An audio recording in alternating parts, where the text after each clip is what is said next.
Saludos likeros, bienvenidos a un nuevo vídeo. Bueno, hoy vamos a realizar la segunda parte del último vídeo que subí sobre Ángel Cabrera. Si no lo habéis visto os lo pondré en la descripción. Y hoy nos vamos a centrar en uno de sus estudios referente a una subespecie de cánido que posiblemente habitó la zona del Levante de la península ibérica. Se trata de una nueva taxonomía de lobos que está entremezclado posiblemente con chacal, ¿vale? Y para eso vamos a explicar un poquito las diferentes especies de cánidos que habitan o que han habitado en la península, en Europa y bueno, en parte de Oriente Próximo, Oriente Medio, para que nos hagamos una idea de las diferentes especies y subespecies, no confundirlas porque algunas son prácticamente idénticas y es necesario distinguirlas para no confundirlas. Y bueno, vamos a centrarnos, como he dicho, en lo que descubrió Ángel Cabrera. Algunos científicos no le han dado validez, otros sí. En fin, vamos a desarrollar un poquito estos descubrimientos. Nada, os pongo la cabecera y empezamos con el vídeo.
Bien, para introducir esta segunda parte os voy a poner aquí una imagen comparativa donde podemos distinguir las especies de lobos y las especies de chacales que habitan tanto África como Europa y zonas de Oriente Próximo. Entonces tenemos el chacal dorado, que ha sido protagonista en nuestro canal, en el vídeo. Os pondré también en la descripción el vídeo de chacal dorado y su coronación de la península ibérica, así lo titulé. Es decir, que ha llegado a la península ibérica, ha llegado a nuestro país, ya se han dado avistamientos y seguramente a lo largo del tiempo lo veremos más. Bueno, pues tenemos arriba a la izquierda el chacal dorado, no sé si lo leéis bien, y ahí tenéis un mapa de su expansión. También tenemos otro chacal denominado de lomo negro y el chacal rayado. Bien, abajo distinguimos tres especies de lobo. Y también lo comento en el vídeo del chacal dorado. El lobo dorado africano se pensaba que era una subespecie del chacal dorado, pero tras mucha investigación, análisis genético y mucho estudio de muestras tomadas y de capturas, se ha dado por concluido que resulta una nueva especie de lobo, no de chacal. Es que, como digo, la línea es muy fina entre lobo y chacal, y a lo largo de los miles de años de evolución y de expansión de estas distintas especies y subespecies han habido hibridaciones, han habido aislamientos de individuos que han adquirido una evolución distinta o se han adaptado al terreno y claro, y hemos obtenido subespecies y por lo tanto, como este caso, el lobo dorado africano, que es una especie nueva de lobo. Antes se creía que era una subespecie del chacal dorado, como he dicho, pero la ciencia nos ha dicho lo contrario. Y bueno, vemos el lobo gris, habita toda Europa, Y el lobo etíope, que es más difícil de ver, ¿no? Está bastante reducido en el mapa, en la geografía. Bueno, pues tras esta breve introducción nos centramos en el descubrimiento que hizo Ángel Cabrera. Describió uno de estos lobos, como he dicho, ha habido hibridación, ha habido confusión, y Ángel Cabrera descubrió uno de estos lobos chacaloides, que es muy parecido al caso del lobo dorado africano, hace más de un siglo. Aunque, como he dicho, se ha desmentido, o sea, no le ha dado importancia a la ciencia como debe.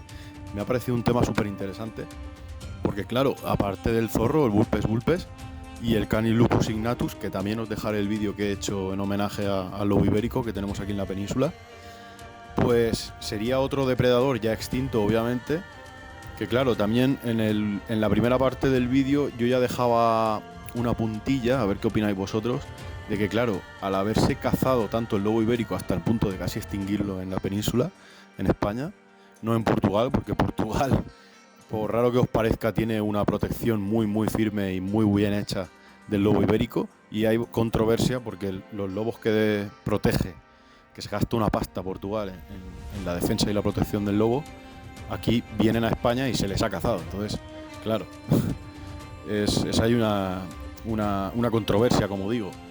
Entonces, para no desviarnos, este lobo levantino que describió y se supone que descubrió Ángel Cabrera es el protagonista de nuestra segunda parte. La imagen de miniatura que copa el vídeo es como digo, el lobo levantino o lobo chacaloide que habitaba supuestamente en la península ibérica. Se trata del nombre científico Canis lupus deitanus. Este dibujo, ¿no? Este arte, esta representación la hizo Ángel Cabrera en 1907. Ángel Cabrera, para realizar este dibujo, esta pintura, se basó en un ejemplar vivo que había en el Parque del Retiro, ¿no? En la casa de fieras. Ahí se exhibía un ejemplar vivo. Al parecer era un macho. Y para más intrigue, y enlazando con la primera parte del vídeo, supuestamente se capturaron y se mandaron allí al Zoológico de Madrid, procedentes de Moratalla, de Murcia. Como dijimos en la primera parte, Murcia es tierra de lobos. Toda España ha sido tierra de lobos, ¿no? Pero en concreto aquí se capturaron esos dos ejemplares. Como dijimos, Ángel Cabrera pues divulgó y realizó muchísimas publicaciones en el boletín de la Real Sociedad Española de Historia Natural, y este dibujo se publicó ahí.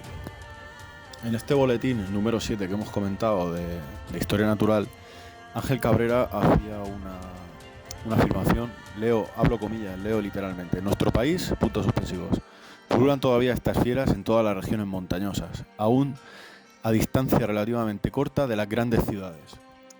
Ángel Cabrera distinguió el lobo ibérico como lo conocemos, el Canis lupus signatus, y el otro cánido, que es el deitanus. Fijaos lo chulo y lo bonito que hubiera sido poder contemplar a esta pareja procedente de Murcia, de Moratalla, que se trasladó aquí a la Casa de Fieras en el Retiro, en Madrid.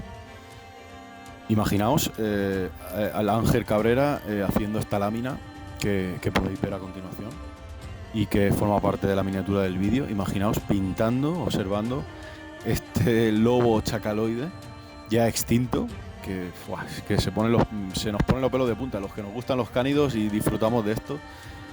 Por una parte da emoción, ¿no? De decir, coño, ha habido un cánido que no conocemos y que este hombre describió y dibujó. Y por otro lado da una congoja, una pena de que se haya extinguido. En fin, es esa mezcla, ¿no? de amor y de pena. Bien, Ángel en esta descripción, aparte de la lámina, da una descripción detallada de este ejemplar macho. Lo describe como un aspecto lobuno, pero a la vez chacaloide, una forma pequeña, un aspecto y una coloración mucho más brillante que la de los lobos, del Canis lupus signatus. Una alzada, describe, leo textualmente, inferior a 65 centímetros, las partes inferiores del cuerpo leonadas. Según Cabrera, el macho medía 58 centímetros de altura en la cruz. Hay que resaltar que posteriormente, en 1914, Bueno, posteriormente, en una de sus obras más famosas, escrita y publicada en 1914, volvió a hacer un análisis de los aspectos morfológicos del Canis lupus signatus, añadió, creo que fue un molar más, amplió su análisis morfológico, por así decirlo, y bueno, pues aunque no aportó nada sobre el lobo chacaloide, el lobo levantino, pues sí que dio datos más completos de la definición que hoy conocemos del lobo ibérico. Imaginaos en la época que era, donde el lobo estaba considerado una alimaña y se le daba caza sin cuartel. Hay que resaltar aquí un dato muy importante. Ángel Cabrera vuelve a escribir y, leído él a puño y letra, dice que realizó muchos esfuerzos por volver a la zona y conseguir cráneos o ejemplares muertos para poder hacer un análisis más detenidamente, porque imaginaos, un ejemplar vivo, esa pareja macho y hembra estuvieron cautivos viviendo en el Zoo de Madrid, pero claro, él no pudo hacer un análisis más profundo, no es como un ejemplar muerto, no sé si me entendéis. Entonces él se quedó con esa duda, ¿no? Porque solo se hallaron esos 2 ejemplares vivos, quizás fueran los últimos, o los pocos que quedaban antes de extinguirse. Él vuelve a recalcar, llamaba mucho la atención ese color rojizo, ¿no? en el vientre, y ese aspecto tan compacto, tan chiquitín, en comparación con el lobo ibérico del norte, ¿no? Como digo, arduos esfuerzos por encontrar restos de un ejemplar muerto para poder ampliar información. Se quedó con esa duda, ¿no? Se quedó con esa congoja de no poder analizarlo más y describirlo más detalladamente. Los ejemplares ya murieron y él ya no volvió a analizarlos. No sé por qué, no he encontrado datos al respecto. Si encontráis más datos acerca de por qué no examinó o no le dejaron examinar los ejemplares muertos, ponedlo en los comentarios. Ya Cabrera, como digo en la primera parte del vídeo, emigró a Argentina y allí ya pasó sus últimos días. En cuanto a la localización geográfica de este lobo chacaloide, Cabrera lo sitúa, pero esto son conjeturas, no hay datos. Imaginaos que solo habían estos 2 ejemplares que se mantuvieron cautivos. Él dice que estaban en el sureste de España, entre las sierras de Taivilla, ahora os pondré un mapa, y las de Cabras, pero seguramente, como dice él, estarían más extensos. Yo me atrevo a decir que en toda la montaña de Alicante también puede que hubieran ejemplares y se confundieran con zorros. En fin, está pasando lo mismo, o pasaría, me imagino que lo mismo, con el chacal dorado y el vulpes vulpes, el zorro autóctono que tenemos aquí. No son iguales, pero sí que se podrían haber confundido. Paradójicamente, se volvieron a retomar los estudios de este supuesto cánido, que no queda claro si existió aquí o no, pese a los estudios de Cabrera, o sea, no se le tomó en cuenta.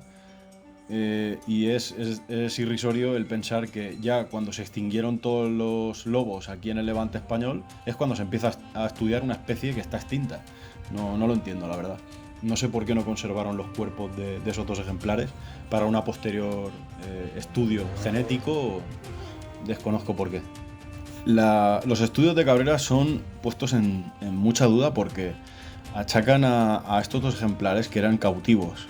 Sí que es verdad, y aquí tengo que dar la razón, porque sí que hay estudios que demuestran que cuando se coge a un cánido silvestre y se le mantiene en cautividad, va obteniendo cambios fisiológicos, le va cambiando el color del pelo, incluso la fisionomía cambia, pero claro, a través de generaciones. Por ejemplo, en las granjas peleteras se ha visto este fenómeno.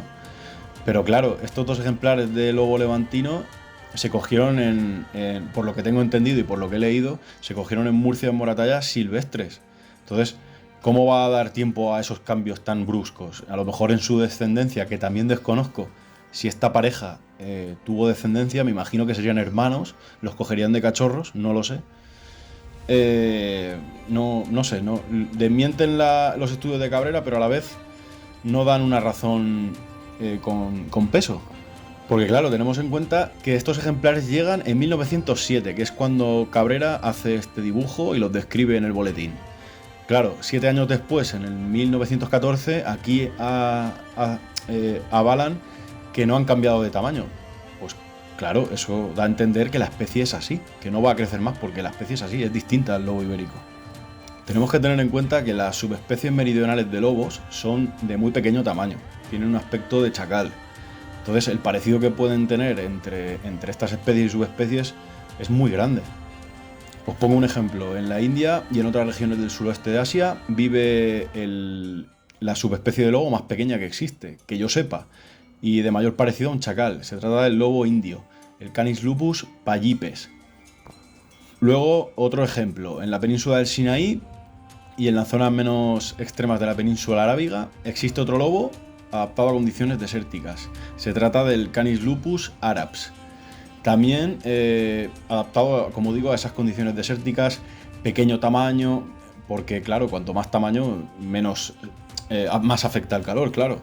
Entonces es un lobo adaptado, un lobo chacaloide, como decimos, siempre está la controversia de si es lobo, chacal, y ya si nos metemos en coyote, pues nos revienta la cabeza. Este lobo de Arabia, Canis lupus araps, es de menor talla aún que el pallipes. Está más adaptado a la vida en el desierto, como hemos dicho.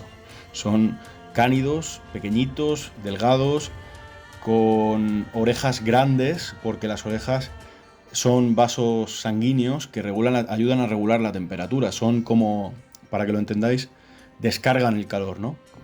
Para apoyar este argumento que estoy diciendo, y yo apoyo la teoría de Cabrera y estoy desmintiendo ese machaque que le dieron.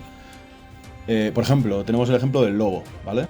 Se distribuye por zonas geográficas extensísimas y muy diversas, climas cambiantes, orografía cambiante. Entonces, el lobo se ha adaptado en diferentes subespecies. Cuanto más meridional, zonas más áridas, más pequeñito, más delgado, orejas más estiradas. Cuando nos vamos a latitudes más extremas, más al norte, pues vemos ejemplares muchísimo más grandes, adaptados al frío, a la tundra, a esas altitudes, ¿no? A esas grandes montañas. Mira, precisamente investigando un poquito, he leído que la ley de Allen apoya lo que os estaba diciendo, ¿no? Por ejemplo, los lobos o los chacales adaptados al desierto, a zonas áridas, donde hay muy poca humedad, llueve poquísimo, son fisionómicamente más espigados, más delgados, más pequeñitos, las orejas grandes, sobre todo tanto para disipar el calor, como hemos dicho, que científicamente se denomina la ley de Allen, también para cazar, porque pensad que la mayoría de presas las obtienen de la arena, escarbando en la arena, en la arcilla. Entonces tienen que tener una capacidad auditiva muy grande, porque lo de Allen sí que es cierto que es para disipar el calor. Entonces, y aparte tienen que tener un sentido auditivo muy, muy preciso para encontrar las presas que se esconden bajo tierra. Otro ejemplo, si queréis, para apoyar este argumento. El caso del zorro del desierto o Fennec, la distinción que hay, por ejemplo, del zorro ártico. Ahora os pondré una foto para que comparéis. Apoyando esta teoría, podemos ver nuestro caso, que nos coge más cercano, el Canis lupus signatus, el lobo ibérico. Es un lobo más compacto, más bajito, más de talla más pequeña. Lo podemos comparar, por ejemplo, con el lobo gris, que habita al norte de Europa. Es totalmente, o el Canis italicus, que es la subespecie que hay por la zona de los Alpes, de los Pirineos. Ha llegado a los Pirineos y está más en la zona de Italia. Estas dos subespecies son muy distintas a los lobos que están en el hemisferio norte. Obviamente aquí en la zona, en todo el Mediterráneo, cuando vienen épocas estivales hace mucho calor, ellos mudan el pelo, se quedan. Cuando el lobo ibérico tira la segunda capa de pelo, ahora en esta época precisamente, en abril, empiezan ya a mudar el pelo y coincide un poquito con algunos cánidos, algunos perros. Pues se quedan que parecen otro lobo, o sea, pues pierden un montón de peso, se quedan súper delgados, incluso algún ejemplar pequeño lo puedes confundir con un zorro porque es que se quedan en los huesos, por así decirlo. Pierden todo ese pelaje del invierno.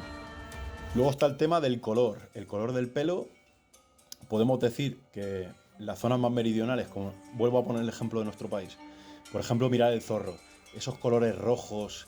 ¿No recuerda la descripción que hace Cabrera del lobo levantino? que vuelve a recalcar el rojizo del vientre, el rojizo del vientre. ¿Por qué creéis que es? Pues para adaptarse a las zonas áridas de este territorio, de la zona de la montaña de Alicante.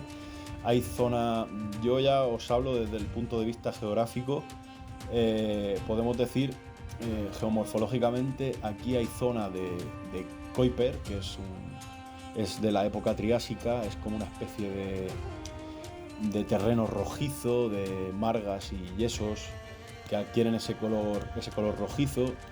Entonces, posiblemente se ha podido adaptar a este terreno, ¿no? Más rojizo, más llano. Esto es camuflaje, puro y duro. Otro ejemplo, para añadir más azúcar a este pastel, el Canisaurus, que como he dicho he hecho un vídeo dedicado a él y la llegada a España. Pues para que os hagáis una idea, y esto ya es opinión mía, yo creo que el lobo levantino se parecería mucho a lo que es el Canisaurus, el chacal dorado.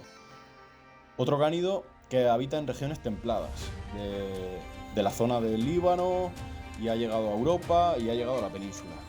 Bien, todo esto referente a chacales, lobos chacaloides, chacales lobunos, la verdad es que es muy complejo, pero a la vez muy interesante.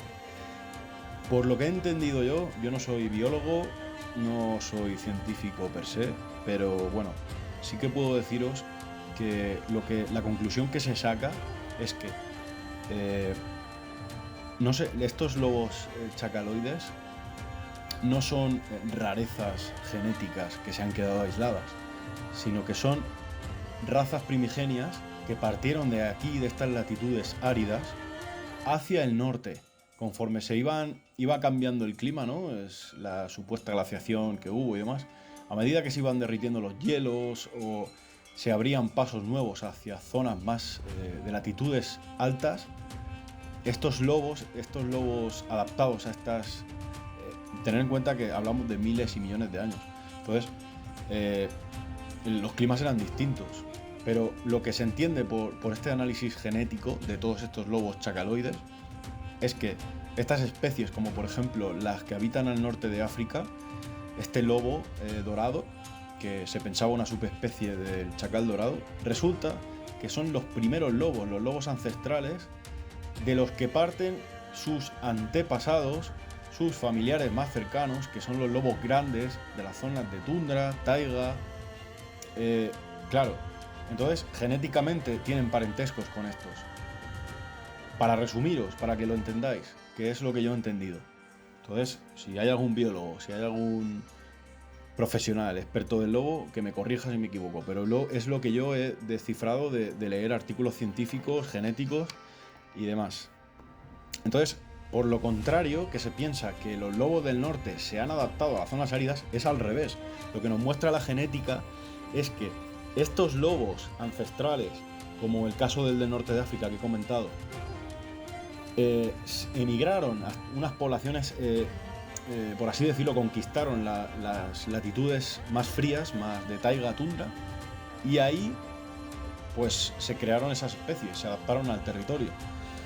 ¿Con esto qué quiero decir? Que el lobo o los lobos chacaloides son criaturas excepcionales, muy adaptables, son auténticos supervivientes.